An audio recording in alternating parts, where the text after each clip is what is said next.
Hello, everybody, and welcome back to another year of Gaiscioch. This has been a fun year. This is year 21 in our history. We just concluded.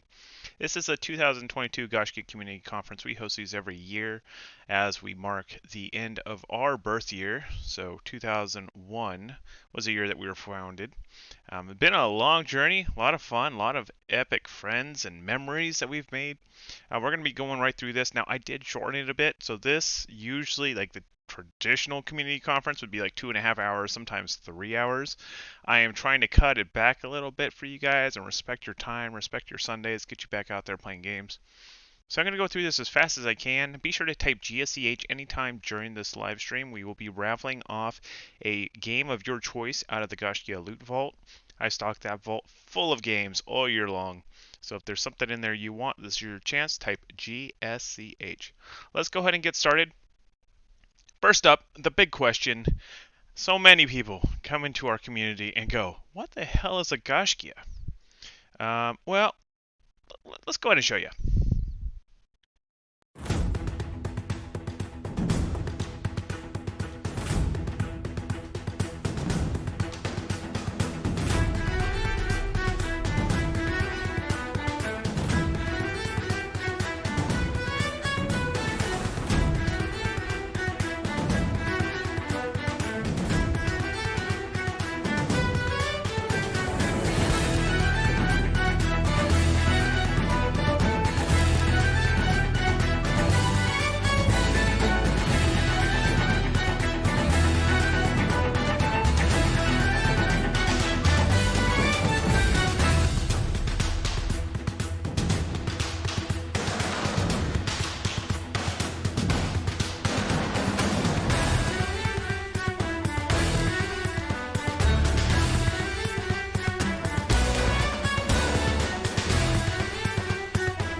And that's a quick little overview of what our community does. In namesake, we're based on the Irish legend of the Tuatha De Danann and the first elite warriors that were known as the Gaiscioch. Gaiscioch were handpicked by the Tuatha De Danann, and they were the sworn protectors of all of the people of Ireland, not just the Tuatha, but all of the people. They in fact fight for the Firbolg at one point and defended them from the Fomorians as they were invading. It's actually in Celtic mythology. You can look it up. But they decided to defend the Firbolgs, even though the Firbolgs didn't want their help, didn't need their help. They were just fine on their own. But they came in, they defeated the Fomorians, sent the Fomorians back into the Isle of Glass, and yeah. So the Gaiscioch were there to protect all the people of Ireland, whether they wanted to be protected or not. And that's kind of what we created as a community. We founded this thing in 2001 as a gaming community that was based on the legends. I found it as a great way to continue sharing the legends that I was taught growing up and pass it on to other people. So we've been creating memorable adventures for people of all skill levels, all age groups. It's been a very fun journey. So our core principles, our community focuses on helping new players find enjoyment in games and create fun and entertaining events. We write guides, video tutorials, do one-on-one coaching. We practice kindness, compassion, fellowship, honor, respect, loyalty, benevolence, and integrity. These are all words that we hold very close to heart. We stand against persecution and unjust treatment of others and welcome all with open arms. Now, we are very much against bullies, so no bullying here. We got enough of those in the world. We don't need more here. All right, so we have a unique approach. So the Gaiscioch membership is based off of our website, gaiscioch.com. If you haven't created an account there, go on over to gaiscioch.com. You can register, just go straight to member registration, and then when it asks you for a secret word, that secret word is family. It's been the same secret word for 21 years. So it's just a verbal captcha to make sure that you're not a robot. It acts as our home base for operations and that's where all of our activities are planned and scheduled, and everyone has a calendar there where they can sign up for events and do things. They have a entire loot vault there where by participating in events you earn points that allow you to spend them in our loot vault, buy games, buy equipment from games that you play. We have a whole crafting system built into there where you can request a certain item to be crafted, and then somebody will craft it for you and send it to you. It's a really great system. More people need to use it. We are a ever expanding global community of gamers who enjoy playing various MMORPGs and cooperative games together. We are not limited to one game. We span several games, many games, and all of your ranks and membership data carries with you from game to game to game. So if you are a Lord Gare in one game, you are Lord Gare in all the games. So in-game membership is not required. We have several people that play with us who are not even in the guild, but they still are part of our community. While we are happy to have you on board, your happiness is the most important detail there. So we don't care what's above your head, we care that there's a smile on your face. And that's the only thing that matters. Community progression is permanent and carries across all games that we play. Players can go AFK for years at a time and come back right where they left off. There's no need to reapply each time that you return. We have a lot of soldiers in our community, so they will disappear for a year, 2 years. Then they'll come back, and then they'll be basically picking up right where they left off. It's a great system. We host inclusive events, all that are available to everybody. Like, it's public. Like, I don't care if you're from the great beyond, you're welcome to come and join us and have fun with us. We don't care what guild you're part of, what community you're associated with. We'll take you in and show you a good time, because that's how we roll. Alright, so this is a fun slide. I really like this slide. This is our community. Out of the last 12 months, these are the nations that our community represents. So we have people from each one of these places playing with us right now. And that's only a sample of the overall picture of all of the games, all of the communities that we've had. So this is actually a small sample. There's a lot more countries involved, but these are the big ones that are currently playing right now with us. So it's a lot of fun. Alright, so we have a unique community built for adventure. So we're divided into 4 different tiers. We have warbands, which are 2 to 10 members. So anytime that we experiment with the game, we'll jump in there as a warband. We'll see if it sinks or swims or grows. It might just stay a warband. Nobody really knows. So we test the waters, see if it turns into an adventure. If it turns into an adventure, that's where it becomes 11 to 50 active members. That's our medium size scaling. From there, they have, they can schedule events on the calendar, host events, do stuff like that, start getting people more and more active. And if it really takes off, it becomes an expedition. That's when it's 51 to 200 active members. Now, this has a little bit more information being passed out about it. We start including in our newsletter. We talk about it in our summits. Our website has information about it, and that player base grows. Now, if it grows a lot, it becomes a chapter. Now, chapters are historical landmarks in the Gaiscioch community. So when we have a chapter, that's basically when it crosses that 200 member threshold, and it literally goes down in history as one of our chapters.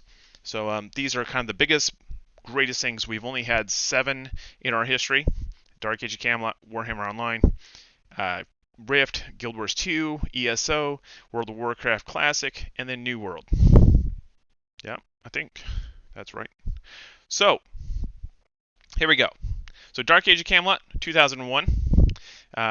We were on the Nemu server of Hibernia, home to over 250 players. We led dragon raids, led public RVR groups. We were active in the roleplay scene. We actually won the award for Best Roleplay Guild Site by Mythic Entertainment, and we retired that in 2006, pretty much when my life fell apart. In Chapter 2, we resurrected it in 2008. In Warhammer Online, we were on the Phoenix Throne server and eventually Badlands when they merged us into it. The realm was Order. We were home to over 750 players. This is where we started really growing. We led massive events. One of our events, we clocked in into having over 750 participants in one event. That was by far one of our largest events. We ran 2 seasons of Battle for Badlands. We retired in 2011 in Warhammer after things kind of went south. We reopened briefly in Return of Reckoning from 2017 to 2000. in 19. That was a lot of fun while it lasted, but eventually we just kind of fell out of it, I guess. And then in Chapter 3, we've went to Rift, launched in 2011. We were alpha testing this one for a long time before it ever came out. Um, at its peak, we had over 2,500 active members. That was an insane time for anyone that was there. You probably remember the chaos. It was absolutely insane. Don't know I ever want to experience that again, but it was fun. It was fun. The first major PvE focused game that we ever played. We were the first in the world to kill Ashikatari, the defiant leader inside of the capital city. And it was our first raiding presence that we ever had.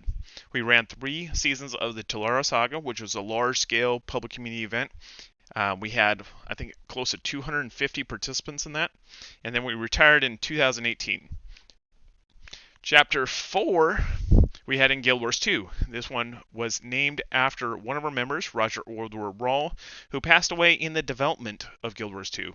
He was a huge fan, absolutely loved this game, and convinced us to go here. So we launched in 2012 in his honor, and it is by far our most active continuous chapter in entire Gaiscioch history. It's been our most active chapter for 10 straight years. Quite an accomplishment. We've ran 5 seasons of the Great Turn Adventure, which was our version of a giant public community event in Guild Wars 2. Had a lot of fun with those. Eventually, it kind of seemed like those events weren't really required anymore, so we haven't run one since. Taking a look over at Chapter 5, Elder Scrolls Online, launched in 2014. We are a small, tight-knit community there. Elder Scrolls Online has been kind of moving itself away from being a MMO per se to more of a game that you can solo. A game that doesn't require you to have companions traveling with you. And as a community that's largely built on social communication and connecting with one another, we found that it just kind of drifted away. So it is still running right now. We still have about 100 players that play it, but for the most part, everyone keeps to themselves. They don't really group up and do stuff together. We occasionally have some events pop up, but attendance is pretty rough. I'll be honest. I usually can get it going for a few weeks, but within that week 8, week 9 of trying to run something, it's just there's nobody there to play with. Conqueror's Blade was kind of a surprise for us. It was my attempt to take us back to a PvP-friendly environment, and we launched it in 2019. We have a house there called Gaiscioch. We also have a house called Gaiscioch Dub. We run an alliance called Hibernia with another house called Odin. We are on the Cloudwing Valley and a West server. I am an official content creator of Conqueror's Blade. I host a twice-a-week war report for the entire Cloudwing Valley community where I outline all the stuff that changed to the war. We are one of the only houses to own land in all 13 seasons. We have been really interestingly at the top of the food chain while being absolutely peaceful. So in the history, 13 seasons, we've never outright attacked anyone that didn't provoke us first. So we've never openly attacked anyone other than AI, and except when they attack us, then we will attack them. But it always takes some type of initiation, but it's rather comical because somehow we always end up in the top 4 placements. Don't know how. It's like magic. But then we launched Chapter 6, 2019, after Sandy, also known as Nona in our community, who was one of our Dark Age of Camelot founding members. She had always wanted us to come to WoW, and when WoW Classic launched, we decided we'd make it a chapter in her honor, and we did, and shortly thereafter, she passed away. So that was kind of our tribute to Nona, and we gave it a shot. It didn't really last very long, as many of our WoW Classic players moved on, but it was there, and we really appreciate Nona's hard work with this community and being one of our elders and really pouring her heart and soul into this community. So that was our tribute to her. Over in Chapter 7, we have New World. It is our most recent chapter, launched in 2021 on the Orifena server currently. We are on the Marauders faction. We were the first owners of First Light on Falius. We were the final owners of First Light on Falius, Sharia, and Oceania. Every time we took it over, they merged us into another server, so we stopped taking it over. We kind of like Orifena the way it is. We don't want to bring that curse over. So it was the first adventure we've ever had that upgraded to a full chapter. So that says something about our New World community there. So moving on, let's go ahead and take a look at the year in review. First up, life began to resume as normal. So we saw the population patterns that we saw reverse with COVID-19, where the summer months actually became our most active months for the first time in Gaiscioch history. It kind of flipped back to its original. So summer month was a dip, like it usually is with us. So we're starting to get into those fall months where population starts picking up, activity starts picking up, we start seeing a lot more players as we start going indoors and stop traveling. So we saw many new players and returning players come back to New World, Conqueror's Blade, and Guild Wars 2. While we explored dozens of new adventures and found a few bright gems, most of those faded and are forgotten at this point. We saw pretty good surges of population in a lot of games like Lost Ark, Undecember. Gloria Victis has had a pretty good push, but most of those have kind of drifted back to where they were at the beginning. Our Extra Life charity live stream event, which was a few weeks ago, I think 2 weeks ago, we brought in over $3,600 for the Children's Miracle Network. So that was a huge accomplishment, guys. Congratulations on all that. Be sure to check the site if you haven't already, because you probably have prizes sitting there waiting for you. We launched a new adventure system on our website to streamline the adventuring progress. That makes it a whole lot easier to navigate and find what adventures you're doing and where it is, how to update your characters and all that. Should be a lot more streamlined. I am working on it a little bit more, trying to get it even more polished. Hopefully that'll be all nice and tidy for y'all soon. And then we began working behind the scenes on a new upcoming MMORPG, forming our very first Gaiscioch Pioneers since Black Desert. So it was good to have our community of pioneers once again needed. We were approached, and I started putting together a team. We'll be pushing over a list here soon, and hopefully get things started. All right, so taking a look at the new membership. This year we were at 222 for the year 2022. I thought that was rather comical. I don't know if I'm the only one, but 3 2s in our new membership number, 3 2s in our year. I thought that was pretty cool. In any case, we have kind of slowed down a little bit on the incoming pop, but that's mainly because like New World was our big surge last year. This year we didn't really have anything to kind of drive it forward, but next year I think is going to be the year. I think we're going to see a pretty good spike next year. So here's our welcome package for all of our new players. I want to welcome you all to the community. If you're watching today, welcome. I really look forward to getting to know each and every one of you. If you ever have any questions, please feel free to reach out to me. I am not the type of leader that stands in the back and looks down upon all his people and says, no, you can't talk to me.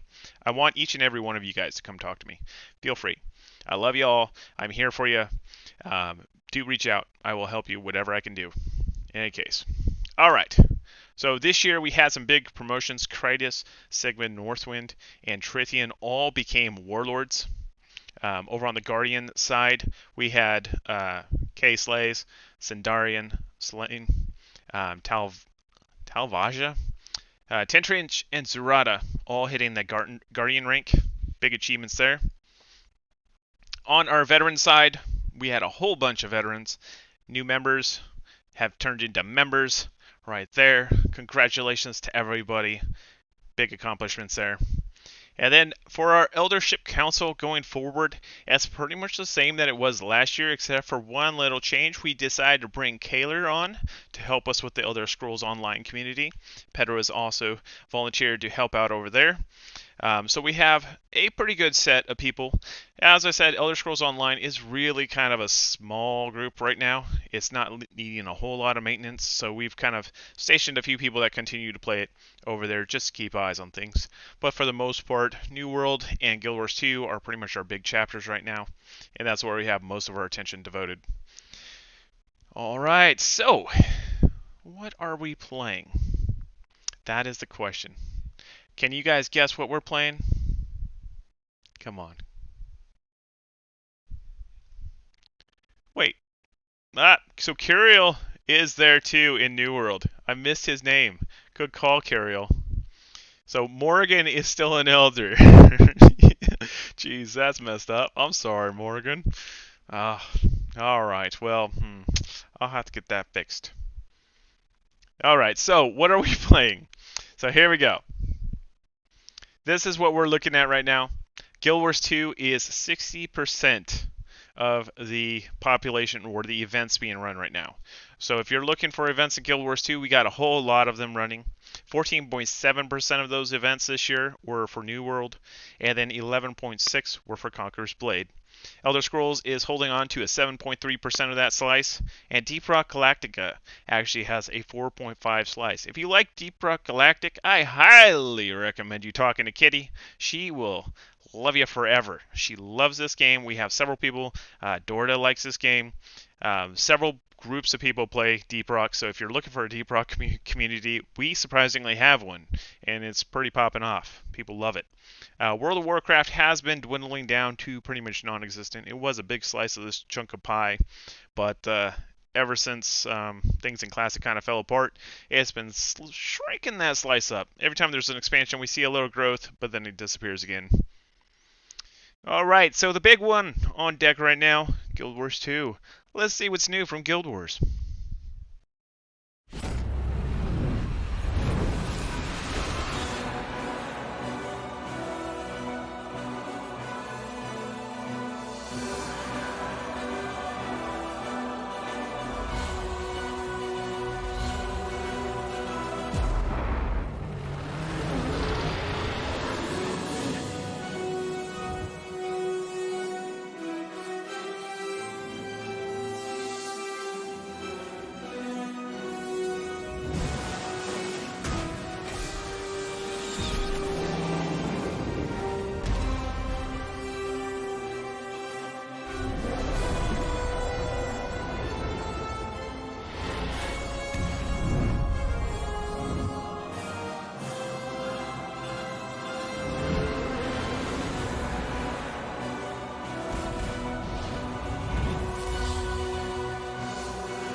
Alright, so the big news this year was Guild Wars 2 not only had its End of Dragons release, it also had its launch onto Steam, which has brought quite a few new players to the community. From our community standpoint, End of Dragons brought a whole wealth of new content to the world of Guild Wars 2, a lot of new things for us to explore and do. It is an exceptional expansion pack. If you have not tried it yet, I highly recommend it. Gaiscioch continues to flourish in Guild Wars 2 with over 350 active players. That number's actually closer to 400 now. When I first put this together, we were sitting around the 350 mark, but we've been doing a lot of new player events, and new player events have led to a huge boom in population for our community. We've been picking up between 5 and 8 new players every time that we run a new player event. It's pretty substantial. And then this year, we did have a confirmation that Guild Wars 3 is under development, so we should see some news about that probably in the next 2 years, I imagine. If you'd like to learn more, go on over to gsch.info/GW2. Now for our number 2 game, this little game, New World, the one that launched, crashed and burned, got worked on, and then resurrected and brought to life again. Kind of like the Egyptians, right? In the afterlife, So their new little shindig has been quite entertaining. A lot of us are having fun there. So let's go ahead and give that a quick look.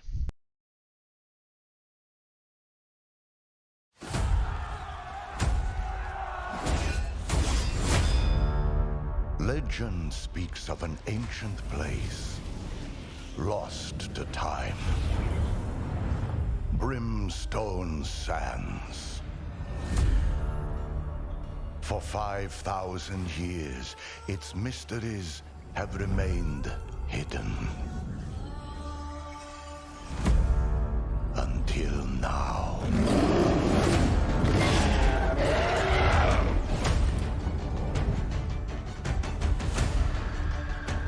This is a place where time has no meaning. And for those brave enough to face the challenge, riches await.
right, so this year we have seen the dust settle after a very turbulent first year.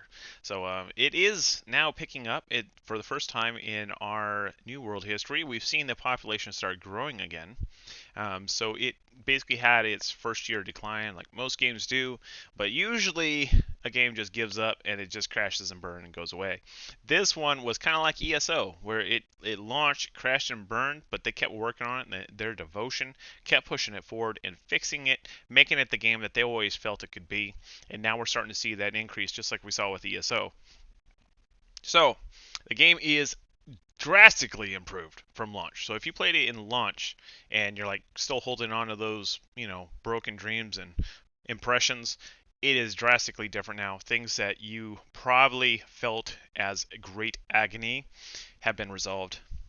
So there's not a whole lot left of this game that is still a rough spot or something that pushes people away. They have smoothed out a lot of those edges, and it is now the game that I think it should have been at launch. Um, our community it has become a medium-sized company, around 50 active players. We have weekly endgame events. New weapons include the blunderbuss and the greatsword now. We have the new region of Brimstone Sands, which is actually 3 times the size of every other zone in the game. We have no plans on changing servers or doing the Fresh Start servers. We saw what happens with Fresh Start in Rift. When that launched in Rift and half our community went to the Fresh Start, half of it stayed home. All it did was kill both sides of our community, and neither side exists today. So we know that if we want to survive, we stay where we're at. If we change servers, that means that all those players that might be coming back will be in a whole different place than we are. And that really makes for a rough time for a community to survive. So we're staying right where we're at. Wherever we get transferred or merged into, we'll be right where we were. So that when you log into your account for the first time in a year after you quit playing, you're going to be right where we are. So we want to be easy for you to reconnect with. And I have sent invites to just about every member that has timed out, and we've ended up removing because of AFK. So you should have an invite waiting for you the second that you log back in. And if you'd like to learn more about our New Worlds chapter, be sure to go to gsch.info/NW. That is the little adventure code for this game. Next up, Conqueror's Blade. Let's see what's going on in Conqueror's Blade.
All right, there you have it. So, next season is called Scorpio. It is season 14, and it is starting next week, in fact. So, if you want to get involved in our Conqueror's Blade community, now is the exact time that you want to do that, because we are gearing up, getting ready to go.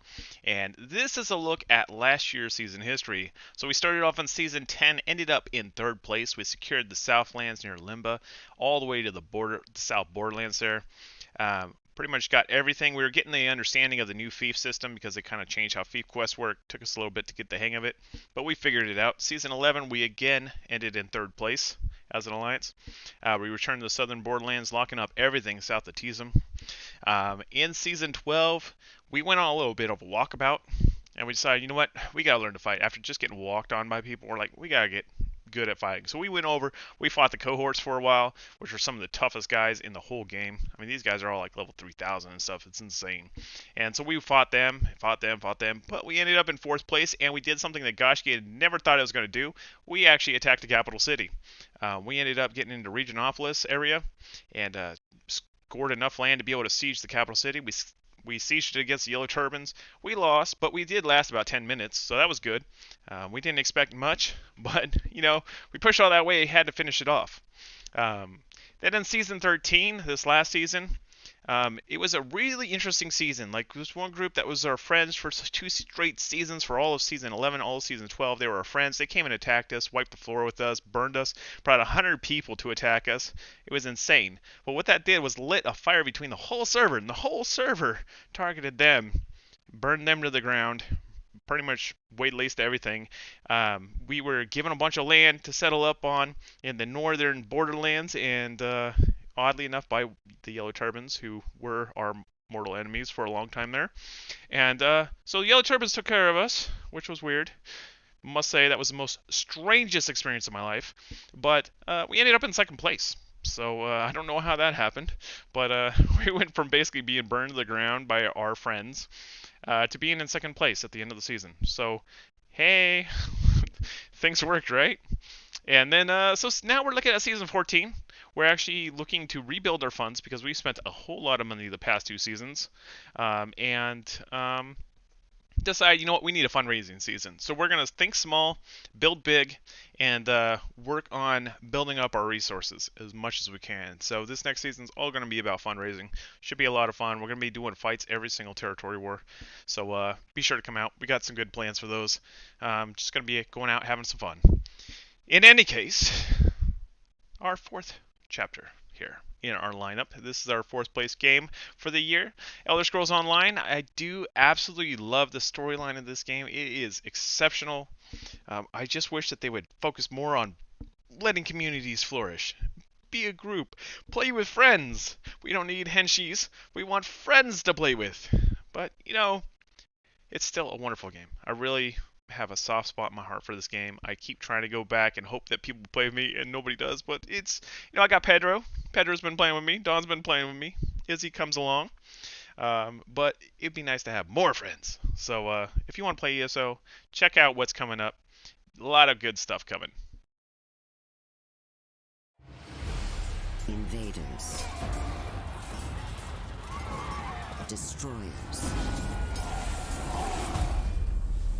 Bringers of ruin.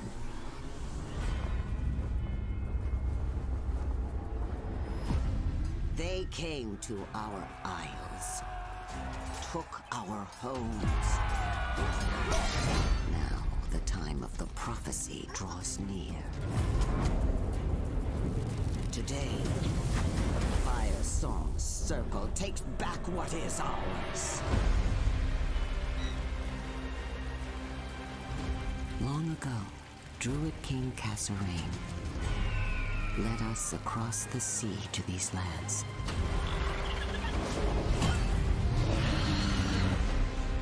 Cassarain foretold the rise of the Druids. Words of promise and warning, ignored by our Breton king. But the Fire Song remember.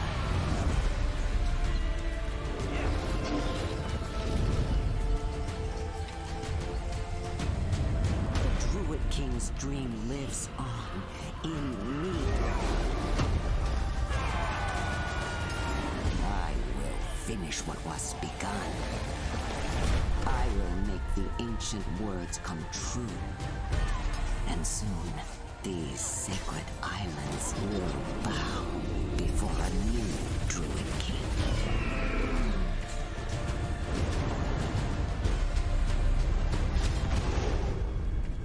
We will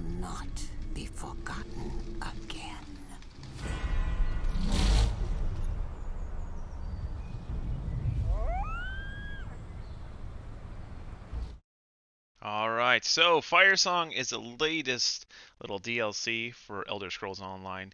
If you were not aware, this year's High Isle is truly remarkable. In all honesty, it's probably my favorite. I say that every time, but this one is just exceptional. They really broke the mold with High Isle. Highly encourage you to give it a try. I can't help it. Everything's kind of Celtic. I can't. It's beautiful. Like everything is just fantastic in the new content. So I have not really played a whole lot of the newest DLC, but I have been starting to explore it with friends, and hopefully we'll be able to clear it, see the whole scale of it. Population has been hovering around 90 active players for the majority of this year. As I said, though, it's 90 players that are all looking to play alone. I have a really hard time getting groups together over there. But, not to say that if things started popping off and people started playing it more, that I wouldn't be hosting events there. It's just that right now I can't get people to attend events when I do schedule them. So I've just decided, I'm not going to keep trying to push something that's not there. So for right now, it's a very solo-friendly environment. We do have resources available to you. Our Guild Vault stocked with stuff that you can take if you need it. Happy to help anybody that needs help. There is a marketplace still on our website that you can use to order crafting goods. If you need supplies, toss it up there. They do get filled. There are a lot of players that have a surplus of stuff that they can send you, and we're all happy to help. So just let us know what you need. In any case, if you'd like to learn more about our ESO chapter, head on over to gsch.info/ESO. Next up, these are our Gaiscioch adventures that are currently trending. So these are the ones that are drawing attention at the moment. We have Conqueror's Blade, which is our biggest. Throne and Liberty, which is a hot topic. Star Keepers, which is the game that we're kind of behind the scenes helping on. World of Warcraft Classic still has population surges here and there. Camelot Unchained is something that we have been following for a long time. It'll probably be a long time even still. Lord of the Rings Online, Shatterline, Final Fantasy XIV, Guild Wars, Gangs of Sherwood, a new game that was announced. We are trending on that. Warlander, which just closed its open beta, preparing for final launch. Dungeons and Dragons. That is not Dungeons and Dragons Online, I might add you. That is Pen and Paper Dungeon and Dragons. We still have a pretty good group of people that like to do D&D the old school way. Frozen Flame, new game, just released. Early access on Steam.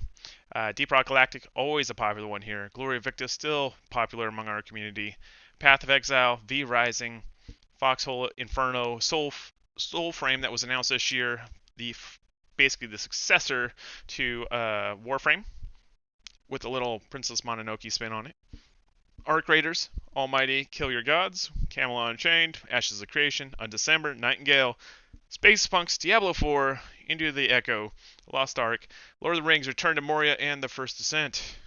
So, let's talk about the road ahead. So, our 2023 goals. Hey, I didn't say that. This is acting weird today. Focusing on a major event time slot. So all our major events, the ones that I'm hosting, putting a lot of effort into, are going to be toward our most active games. I'm reducing the number of games that are just like 3 people, 4 people. I'm reducing those main events that I'm hosting and moving them all into our chapters. So I'll be hosting 3 events a week currently in Guild Wars 2. New World still has an event. Conqueror's Blade has a couple events. And then I will be using 2 of my event slots to basically try out some of the new warbands to see if they're actually going to stick, if they need more attention, what we can do there. And I do want to keep some time available to help with the development of this new game that we're working with. We are looking to maintain an active population of 300 to 500 players across our entire community. We are trying to stay somewhat nimble and small right now, but not super heavyweight like we were in Rift. Once we find that thing that's going to attract the big population, we will focus our efforts again. But right now, I'm, with real life, I really need it kind of small so I can concentrate on real life, get my wife healthy again, and, fight our way through this. And then when I'm strong again and I have the mental capacity to handle everything, then we'll take on the world. But for right now, we just got to be strong for where we're at right now. So continue bringing in 200 to 300 new members over the course of the year. That's kind of been our annual goal, and we usually go well and beyond that. But We do like to try to have a fresh group of new players coming in to introduce the community to. We are going to be evaluating Throne in Liberty to see if it's worthy of a chapter. That is the first one that kind of popped up on radar that's in the immediate future that really could be a chapter if it's done right. We are streamlining the charity event website.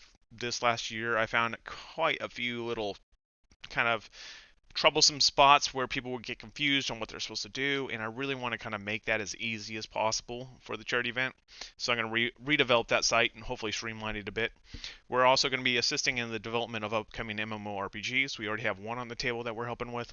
There's potential of a second one coming here soon. So if you want to get involved with that, be sure to join our Discord, discord.gg/invite/gsch, and get in the know. We will be releasing guides, trading posts, and discovery systems for our adventures here in the near future. All of those have been in QA right now, and I'm about ready to release the guides. I think the guides are as good as they're going to get. Probably going to turn those on. And then we're going to continue to launch educational guides and resources to assist player growth and knowledge. That's always been kind of one of our core pillars, and we want to keep that education train rolling. So, I know you guys have been waiting. What's coming soon, Fog? What do you guys think? What do you think's going to be on the horizon? Let's give it a look.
Alright, so out of those games, right now, there are a couple games that are available. First up is Frozen Flame.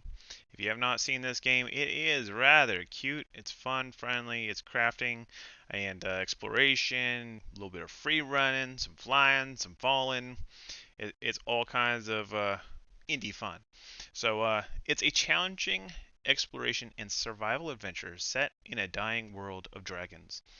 Only those who harness the power of frozen flame have the means to survive the harsh conditions of the realm and able to muster the strength to cleanse it for good. It is partially procedurally generated worlds. It's got rewarding exploration, dynamic combat systems, flexible character building systems, unconventional approach towards storytelling, base building, and Gaiscioch has a server rented for the next 3 months. So I took advantage of a little deal that they had going on and managed to score 3 months, pretty much for the price of one. And so I threw it up there, and we're going to see if it takes off, if people like it, if people want to continue playing it. I did set the settings at really easy so people can get the feel for the game. And then actually in 3 months, they have scheduled to have their official servers launch, which are going to be much bigger than the private servers. So they can have, I believe, 50 people actively playing at a time on the official servers. So when those launch, we might look at it. If this is actually a popular thing and people want to play it, we might take it a step and go to the official servers and open up as a public community. But for the most part, right now we have a small little server, can have a total of 7 people online at the time. I can upscale that if we need it, but it's going to be a lot of fun. Second big thing is Darktide. Now, already in our community, there is a trending community of Darktide players. Definitely, if you are a fan of Vermintide, this might be your game. If you're not a fan of dark first-person shooters, probably isn't your jam. Um, it's from the makers of Warhammer Vermintide, Gaiscioch, and it is a cooperative, brutal first-person co-op shooter. Basically, a 4-player Warhammer 40k version of Vermintide. That's the best way to explain it. There's no other way. A lot of explosions, a lot of guns, and mayhem and gruesome graphics going everywhere. You get to create your own unique character, though, and there's brutal melee and range combat. I will be throwing up an adventure later today at gsch.info/g/dt if you're interested in playing Darktide. As I said, I wasn't expecting to have to launch an adventure, but there is quite a bit of chatter about this one, so I'm going to end up doing it that way and see how many of you guys want to group up and play together. So in 2023, we're looking at a lot of really fun games. The first and the major one is Throne and Liberty. As I said, this game has chapter potential written on it. The big reasons I say so is that they are aiming to put massively back into massively multiplayer role-playing games. So I'm sure some of you have kind of seen the trend where, guild size is 3 people in some of these games that are coming out, like these MMOs. Guild size 3 people. No, that's a party. That's not a guild. You're mistaken. But Throne and Liberty is aiming to put massive back in there, have like hundreds of players battling over a single thing, whether it's a raid boss or a castle. Some of the sieges are said to take an extremely long amount of time, sometimes even days, for this stuff to go down. So we should see how that all turns out. It's got large guild sizes from everything I'm seeing. They're embracing the large guild size. They have massive open world events. Shape shifting into animals, and then each of the animals has different purposes why you would transform into them. And then it's a hybrid of action tab targeting. So I'm guessing it's going to be kind of like Guild Wars 2 in the combat mechanic style. So it could be really interesting. It is made by NCSoft, which is the parent company of ArenaNet. So you better bet that they got a lot of influence coming from Guild Wars 2 on this one. So we shall see. I mean, it's really a wait and see. It is launching in 2023. It is going to be cross-play between PC and next generation consoles, so the Xbox and PlayStation 5. So that's the information I have so far. Should be a lot of fun. Go to gsch.info/g/tl if you'd like to sign up. We have been tracking this for about 10 years now, since it was Project TL and then Lineage Eternal back in the original days. Actually wrote an article about it in one of the first editions of Gaiscioch magazine, believe it or not. But yeah, so we've been following it for a while. It's finally coming around, and it looks to be one of those games that could really embrace our community and allow our community to succeed again. So we'll see. Next one up is Nightingale. Now, we were a little brokenhearted when they made the announcement that it was going to be a co-op game instead of an MMO. Originally, it was slated to become an MMO, and it looked wonderful, but then they wanted to give powers to the players to build their own private servers and customize it to their content. And so now it is a first-person PvE open-world survival crafting game that can be played either solo or cooperatively with friends. You can build, craft, fight, and explore as you venture through mystical portals into various and amazing and fantastical realms. Um, so again, single player or cooperative, it's a Victorian gas lamp fantasy world. It has a very unique aesthetic. Like when you see this game, you don't see anything like it out there. It's very kind of unique. It's like Stargate meets like kind of steampunk. It's really neat. It has procedurally generated new worlds, so every time that you go through one of these gates, the world is going to be randomly generated for you, so you never know what you're going to find on the other side. You can recruit NPC workers to automate production and assist in resource gathering. That should be really useful. I know in V Rising that was one of my favorite parts, is being able to recruit some minions to go do stuff for me, so I didn't have to go farming a bunch of trees. I could tell my minions to go farm trees for me. And if you'd like to get involved in this, gsch.info/g/ng. Most likely we will have a private server up for players that want to play this together. Next up, Arc Raiders. Now, some of you guys probably saw it in the little trailer there. It is a free-to-play, cooperative, third-person shooter where you can squad up and resist the onslaught of Arc, which are ruthless, mechanicalized. It's kind of like a threat that came from space, and there are all these robots coming at us. It's made by some former EA/DICE employees. They worked on Battlefields before this. They decided to break off of EA and say, you know what, we're going to make our own thing. So they decided to create this 1980s inspired aesthetic looter shooter. And it looks really cool. It's kind of like the first trailers that they dropped are very kind of 80s retro, kind of, sci-fi, all kinds of interesting, really large things to fight. So you're not really fighting small creatures. These are all like big mechanical creatures that you got to take down as a group. It is 100% focused on being a fun cooperative experience. And as I said, it's free. So, we're going to try it out, see how it is, and who knows? It might be the next best thing. Don't know. But you can look forward to it. Go to gsch.info/g/AR if you'd like to sign up to participate in that adventure when it launches. Should be a lot of fun. I think we'll have some pretty good fun. I mean, our Shatterline did really well. Like, people really enjoy that game. This will be kind of like Shatterline when it releases. We'll have a small group playing, a bunch of us grouping up on a certain day of the week and having some fun. Next up is Lord of the Rings Return to Moria. This one was announced out of the blue. We had no idea it was coming, but have to say, quite exciting when you see what they're up to. This is a cooperative survival game that allows you to create your own dwarf, build and upgrade your own base, and explore the vast caverns of Moria. You can grab up to 8 friends. It's an 8-friend cooperative, procedurally generated, endless caverns to basically explore and recover supplies and treasure and build, and you get a diggy with dwarves. It's going to be fun. We will most likely have a private server for this. I hear that private servers will be a thing, so we can probably launch one and see how we all do and build our own little underground Gaiscioch castle. It has story-driven quests to basically restore the long-lost ancient kingdom of Khazad-dûm, I think, to its former glory. It has an in-depth crafting system, so I know there's going to be some people that want to play this.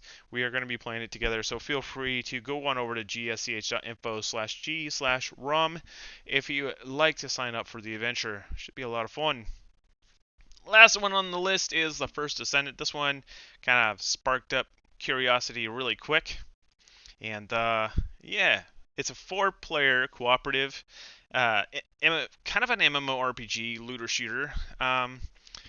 There's supposed to be a clan system, I believe. So we most likely will form up the clan there. We'll have to see how that all plays out. Hopefully better than some of these other games that have been releasing with kind of clans as an afterthought.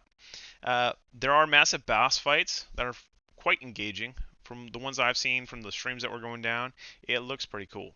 You can customize your character. It is free to play. It's built on the Unreal 5 engine, so you can guarantee that you're probably going to need a fairly decent PC to play it.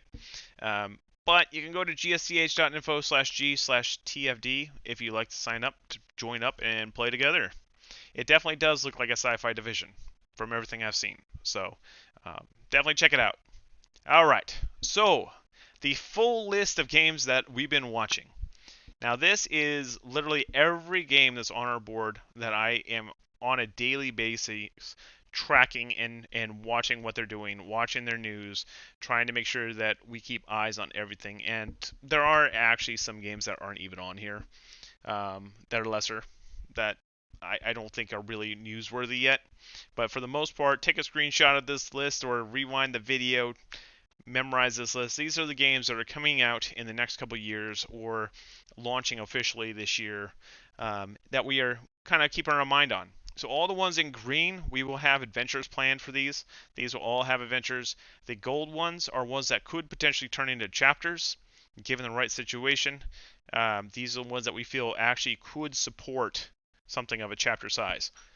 So until we know more about some of these green ones, we won't know if it could actually turn into a chapter or not. We really need to see how much real estate it has for us to grow in. Um, yes, Arcade 2 is coming. They announced it last week, in fact. So that is hopefully going to be something where they take their experiences with the first one and say, okay, well, now we know what not to do. Why don't we do it the right way this time? We can hope, but I'm just hoping they're not like the blessed people who are like, hey, we totally made a lot of money on this first one that was only online for 3 months. Let's go ahead and do it again and again and again. Yeah, that was, oh man. Yeah, that still hurts. But yeah, we will definitely be checking out Arcade 2 as it comes close to launching and seeing what's going on there. See if anything changed from the original. Hopefully it has, but we can stay hopeful. In any case, it is time for us to move on to the open forum slash polls. So let's go ahead and do the poll first. I got some polls here for you. Let's go ahead and go over here. So let's go to, let me type that URL in so you guys can just click on it. It is case sensitive, so there you go. Go ahead and click on that real quick, guys. So I'll get over there. And I will throw up the very first question for y'all. So this one is in honor of Pedro. Oh man, that URL is wrong. Why did you not update? Let me fix this. Oops, not that.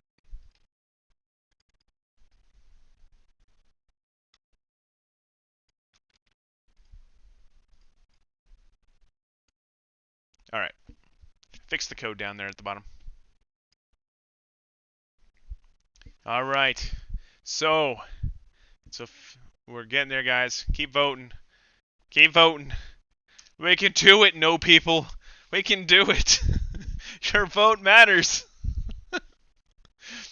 Oh, look at that. 60% of the Gaiscioch community say that pineapple belongs on pizza.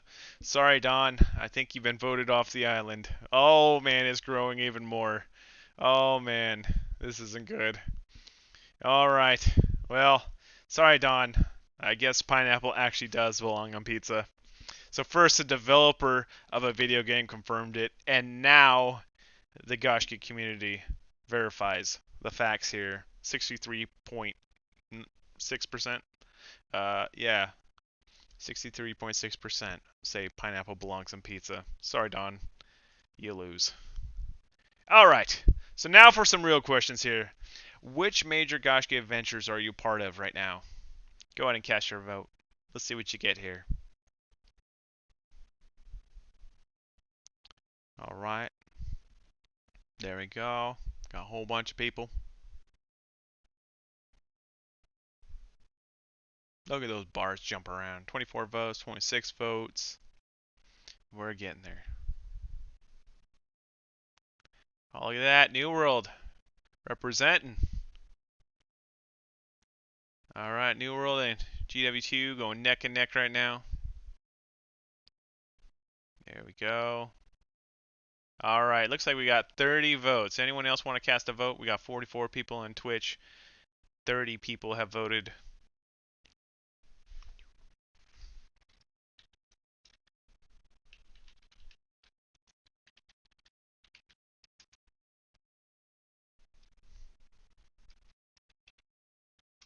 Oh, there's the last vote. There we go. 32. All right. All right. All right. There we go. So Guild Wars 2 is following New World in the attendance today. Oh, tied up. Look at that. There we go. 33. I had a feeling there was more Guild Wars 2 people hiding out in the woods back there. So, third place, Conqueror's Blade, and fourth place is Elder Scrolls Online. All right, next question. This one should be a fun one. Which small adventure or warband do you enjoy the most? Let's cast up those votes.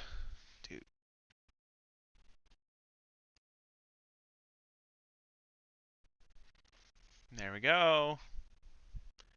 Guild Wars jumping out to the big lead early on. There we go. Seeing what all we got here. Who's all playing what?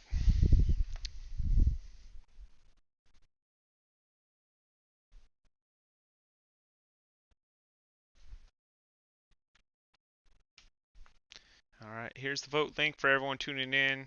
Give it a vote. Where you at? Still got a pretty good chunk of people playing Guild Wars 2 or Guild Wars 1, it looks like.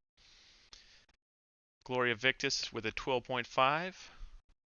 Deep Rock Galactic representing 11.4. Oh, 13.9. There we go. Deep Rock taking that second place.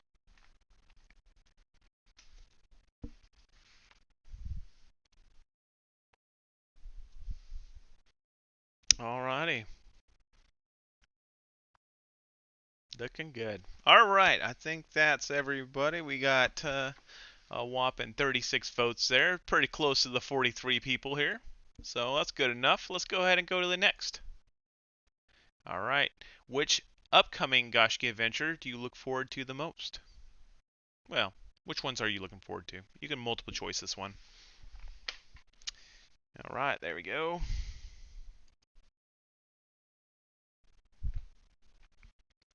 Alright, looks like Throne and Liberty so far is the big lead here.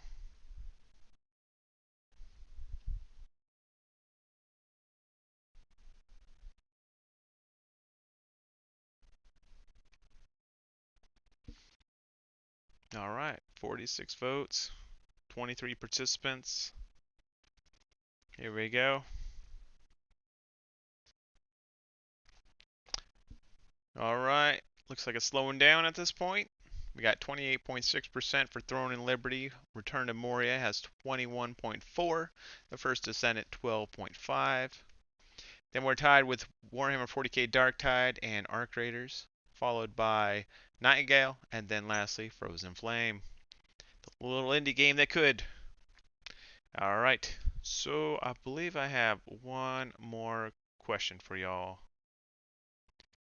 Which of the future adventures do you plan to join? This is the distant future. It's probably 2024, 2025 timeframe.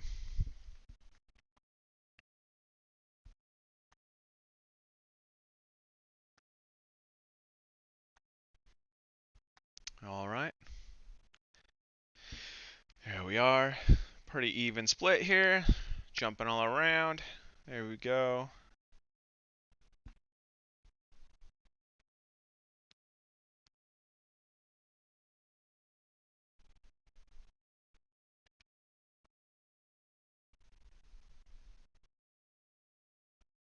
It's interesting to see the popularity of Ashes and Creations start turning that corner. Kind of saw the same thing with Camelot Unchained when it, crossed that like 8-year mark in development hell. Just kind of tapered off, but I still think it's got a lot of potential if it can focus on its task at hand and complete the job. All right, there we go. Pretty even split there. A lot of right down the middle opinion. Now you can vote for more than one if you plan on, playing more than one. Got almost 30 voters right now. So it looks like Camelot Unchained is the big one on top this time. Ashes of Creation and Diablo 4 are tied with 13.2. Next up, we have a three-way tie between Starkeeper's Soulframe and Arcage 2. Down below that, we have Palea with the 10.3, followed by Path of Exile with 5.9, and then tied with a 2.9 is into the Echo and Pantheon Rise of the Fallen. Alright, folks. I think now we are going to jump over to the AMA, but first, anyone that hasn't yet, type GSCH if you'd like to enter the raffle to win one of the games from our loot vault over on the Gaiscioch site.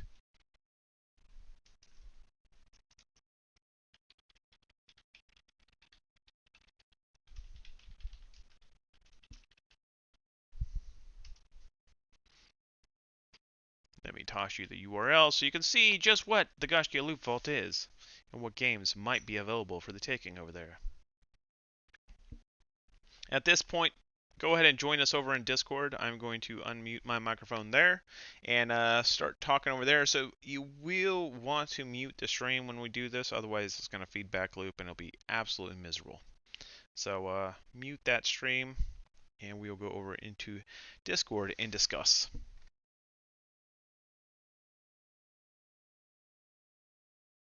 Welcome, folks. Hello. Hey. Hello, user. All right, we have a few people eligible to win. Hello. I swear there was more than 10. Hey.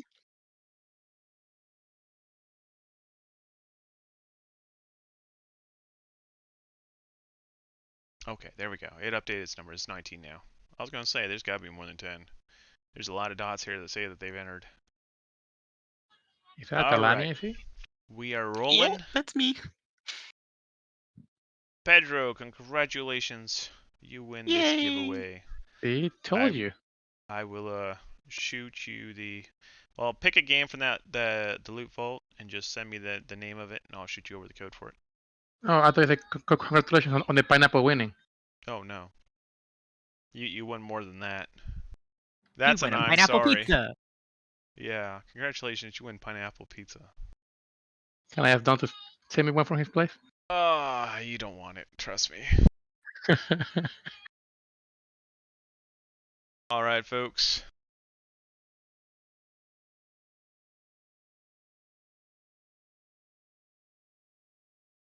There you go. So at this point, we're going to open it up to questions. If anyone has any questions in Discord, if you don't want to actually speak it, you can type it into the channel that we're in. If you mouse over the name of the channel, there's a little chat icon that says open chat. Feel free to open that up and type any questions that you have into there. Happy to answer any and all questions.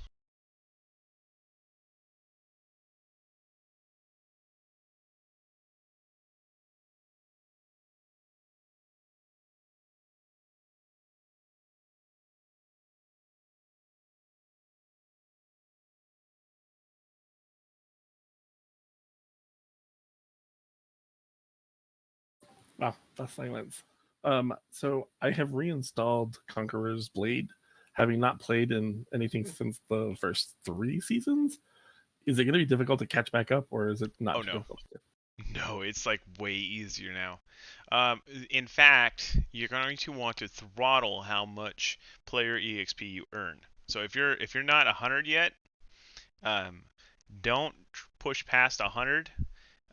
Savor every single level before 100, because like before 100 you'll get paired up with bots, you'll get paired up with low level players. As soon as you cross that 100 threshold, you get thrown up into the big leagues and you start playing with people with like level 3000 that have every unit in the game fully doctrined.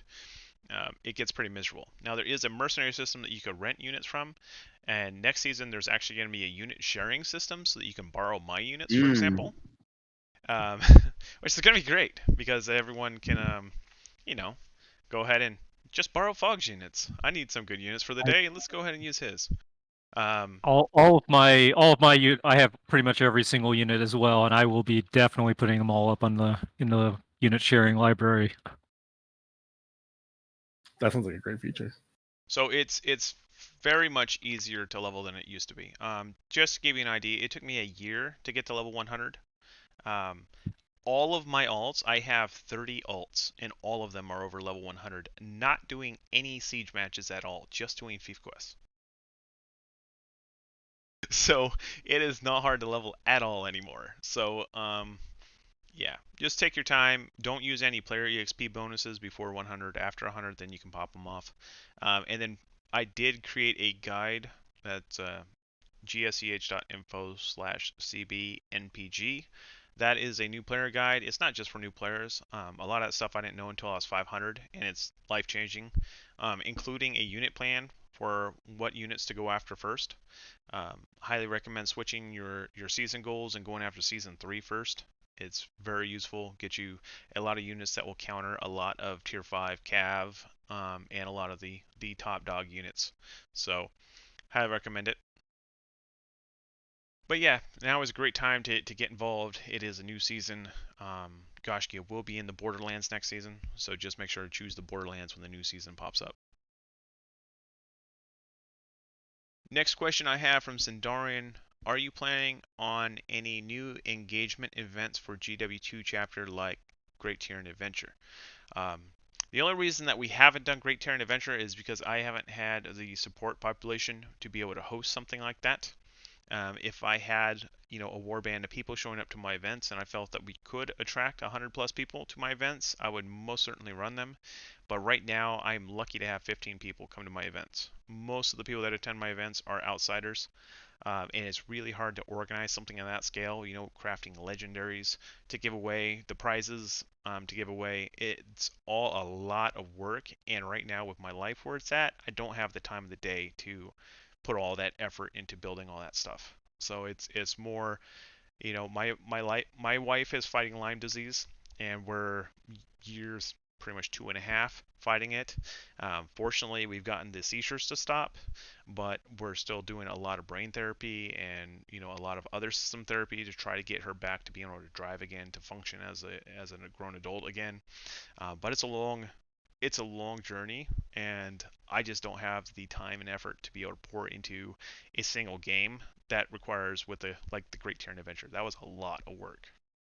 So once my wife's better and we're back standing up and I start having free time again and a little room to breathe, it is definitely something I want to revisit and do, whether it's in Guild Wars 2 or in something else, to be determined. But it's something that I do love doing and I hope to do again. It's just not there in my life right now.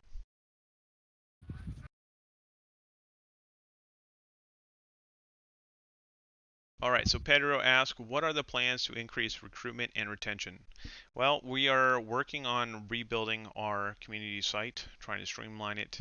Now, one of the things I did find is that the modern generation is very much TLDR. They don't read. Everyone wants to know everything, but nobody wants to read. And that's the hard part, is that somehow we got to find a way to break that barrier, and find ways to engage people without having to make them read a bunch of stuff, because they don't. I send newsletters every month, and I might get 5, 6 people that actually respond to it like they read it. Um, in fact, even Don, my brother, he doesn't even bother most of the time. So it's really hard to communicate with people when they are unwilling to communicate. So it's just a matter of finding a way to reach them and engage them where they are being spoken to or interacted with the way that they want to be interacted with. It's a bit of figuring out right now. So I am working on rebuilding our entire About Us section to be more engaging and more kind of, you can dive deeper if you want to, but for the most part, here's the TLDR. I really want to kind of give a TLDR of what Gaiscioch is, what we do, and what we're involved in, and then let you decide to dig deeper if you want.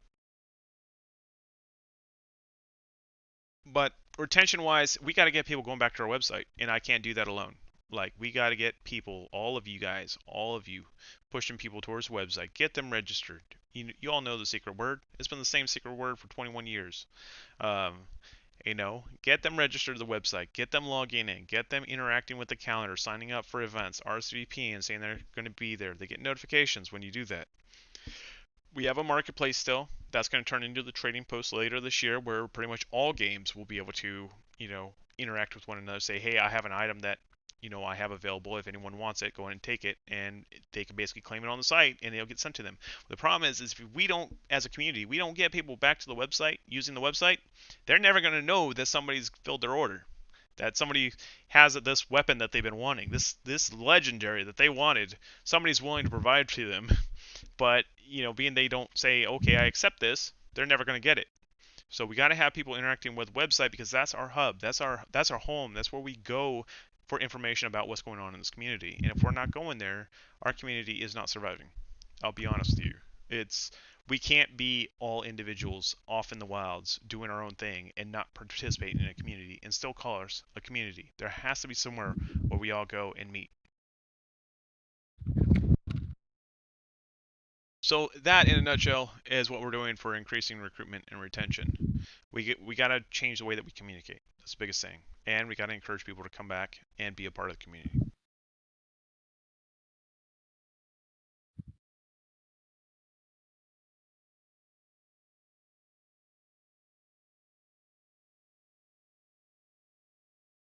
So Prima, regarding the Destiny 2 population, um, that is merely people signing up for it and actually visiting the page. The more people visit the page, the more it'll be. There's no way to track in-game participation. We do have 2 Destiny 2 guilds, I'm pretty sure, still exist. I think Radio had one, and somebody else had the other. I think, not even sure who the other person had it last. It was getting passed around a little bit. But in all honesty, I tried to run Division or Destiny 2 for a while there and get involved in it, but in the end, population just like people just didn't want to play it. I had nobody to play with.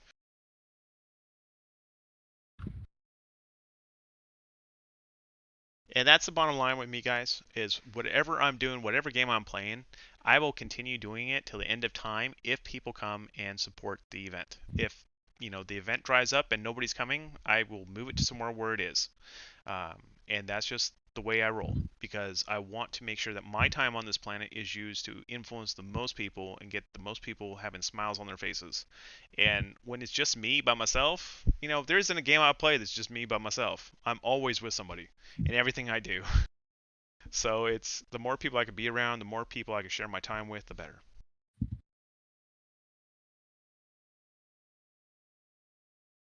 All right. I'm looking for a next question. Anyone got a next question? Morgan is typing. Okay, will the Twitch channel be open to guild streamers to have the channel open more often to attract more people? I'm not quite sure what you're talking about there, Pedro. So the Gaiscioch Twitch channel is only usually online whenever you're streaming one of your, weekly streams. Shouldn't we? I thought before we had other guild members be able to stream through that channel before. No, we have auto hosting. So like when you just tune in to the Gaiscioch channel and one of our people that are on our team is streaming, like for the Gaiscioch team, it will automatically host them. But I think Twitch is actually doing away with the auto hosting itself. So that feature might not even be there anymore. But I can't allow somebody else to stream over the Gaiscioch main account without leaking information to people. So like follower information, stuff like that. So it's got to be closely protected, especially with GDPR and all that stuff going on now. Okay.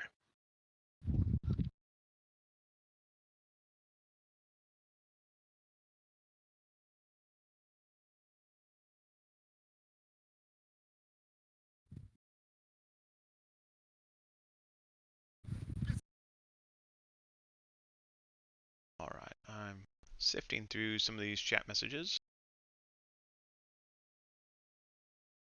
So the secret word is family. It's been family for 21 years. Nice and easy.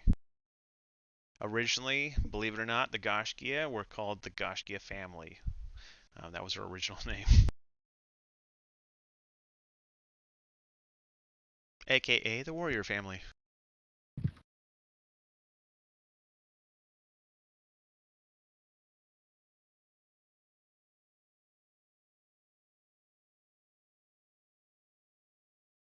Okay, if we are going to focus on the current chapters to increase recruitment, will we see more events pop up for those that decide to come back and start GW2? Well, I can tell you, Pedro, there is a metric ton of events for GW2 already. In fact, when I was looking to see what days I can schedule my events, because I decided to bring 3 of them, well, I guess add 2 more, I literally was looking for windows of opportunity to be able to park those. Like the calendar, every day there's at least 3 events going on in GW2, like scheduled events. And that's not including the pickup events that go down all the time. There's a whole lot of activity in GW2. I'm focusing my Friday events on recruiting people and getting people in by doing the world boss trains, and either it's going to be rotating between the new player world bosses. So on those days we only do 4 world bosses, but I escort everybody from the starting waypoints that you get when you first start the game to where the world bosses is, grabbing all of the waypoints and the hero points along the way. So it's kind of like a little zone tour and a world boss. Really great for new players starting out, and every time I run one of those, I get 5 to 7 people, usually. And we're constantly growing through there. GW2 isn't the part of the community that's having a problem keeping people and recruiting people. That literally is the most flow that we've got right now, which is why I'm bringing 3 events to there instead of just the 1 event. So Mondays will always be World v World for me at this point. My Wednesday events is going to be one of the zone, kind of the big zones like Silver Waste, or there's a few others that the entire zone becomes a meta. And we're going to be focusing on some of those really big events.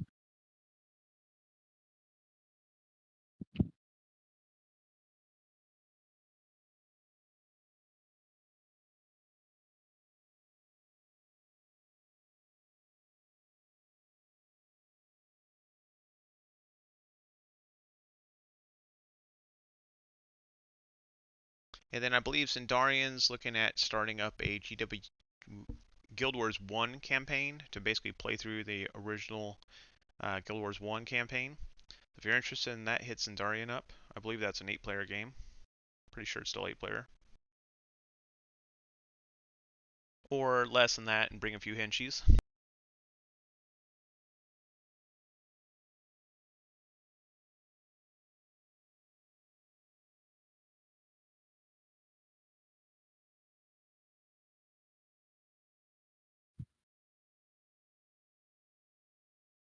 Alright, anyone else have any more questions?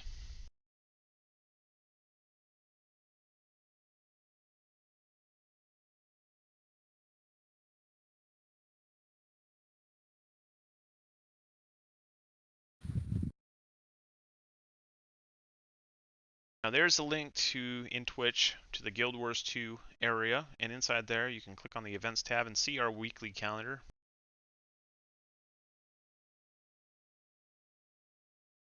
You will likely notice it is quite packed with a lot of events.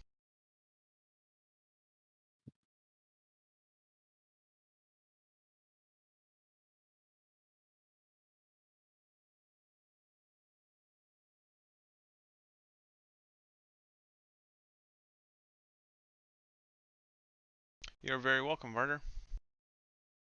I appreciate all of you.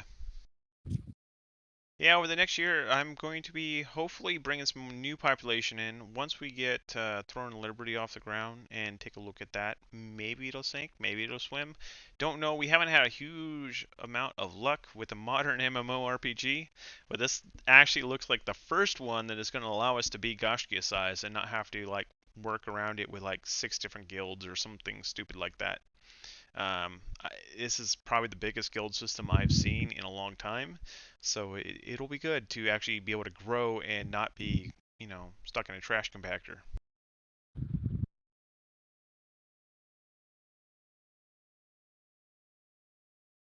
All right, from what I can tell, all the questions have subsided. I don't see any others. Does anyone have any last minute remarks, anything that you want to throw out there? Pineapple pizza for life. Apparently. I will definitely have to relay to Dawn that the word is pineapple pizza belongs on pizza, or pineapple belongs on pizza. Yeah. I don't know if I'll ever get used to it, but yeah, it deserves a place. I watched a Great British Baking Show episode, and the dude put pineapple on the pizza he had to make. Oh, it's amazing. All right, guys. Well, it's been fun. I'll see you all again soon. Thank you so much for coming, and have a good one. And look at that. Bye, everyone. It was an hour and a half. I did it. It's not 3 hours this time, guys. It'll be next time. Shush you.